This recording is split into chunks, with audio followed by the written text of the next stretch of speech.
ആർക്കെതിരായിട്ടാണ് അവർ സമരം നടത്തിയത്? എന്താണ് ഈ സമരാഭാസം? എന്തിന്റെ പേരിലാണ് ഇത് നടത്തിയത്?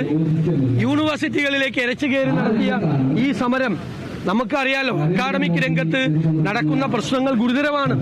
13 സർവകലാശാലകളിൽ 12 സർവകലാശാലകളിൽ സ്ഥിരം VC-മാരില്ല. അവിടെ മുഴുവൻ സിൻഡിക്കേറ്റും VC-മാരും തമ്മിൽ, താൽക്കാലിക VC-മാരും തമ്മിൽ ഭയങ്കരമായ പ്രശ്നമാണ്. കുഞ്ഞുങ്ങളാണ് ഇരകളായി മാറുന്നത്. വിദ്യാഭ്യാസം തന്നെ തകരുകയാണ്. ഉന്നത വിദ്യാഭ്യാസ രംഗത്തെ അക്കാഡമിക് മൂല്യങ്ങൾ മുഴുവൻ നഷ്ടപ്പെടുകയാണ്. നിസാര കാര്യത്തിന് വേണ്ടി ഗവർണറും ഗവൺമെന്റും തമ്മിൽ ഏറ്റുമുട്ടുന്നതിന്റെ പേരിൽ ആകുന്നത് ഈ കേരളത്തിലെ കുഞ്ഞുങ്ങളാണ്. അത് അവസാനിപ്പിക്കാനുള്ള ഒരു നടപടി സ്വീകരിക്കാതെ പാർട്ടി സെക്രട്ടറി തന്നെ പോയി യൂണിവേഴ്സിറ്റിയിൽ പോയി ഈ സമരാഭാസത്തിന് പിന്തുണ കൊടുക്കുകയാണ്. എന്തിനാണ് കേരളത്തിലെ പോലീസ് ഈ തൊപ്പിയും വെച്ച് നടക്കുന്നത്?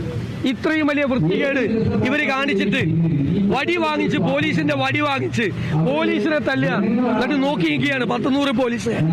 നാണക്കേടാണ്. കേരളത്തിലെ അഭിമാനമായിരുന്നു കേരളത്തിലെ പോലീസ്.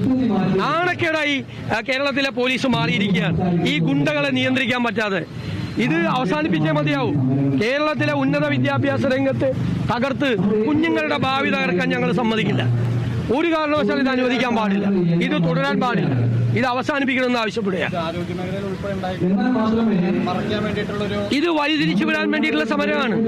ആരോഗ്യ മേഖലയിലുള്ള പ്രശ്നങ്ങൾ ജനങ്ങളെ ബാധിക്കുന്ന പ്രശ്നങ്ങളാണ്.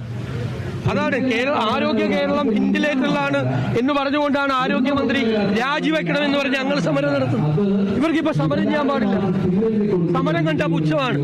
മന്ത്രിമാരെ ഒറ്റപ്പെടുത്തി സമരം ചെയ്യാൻ പാടില്ല എന്ന് പറയുന്നത്. അപ്പൊ KM മാണിക്കെതിരായി നടത്തിയ സമരം എന്തായിരുന്നു?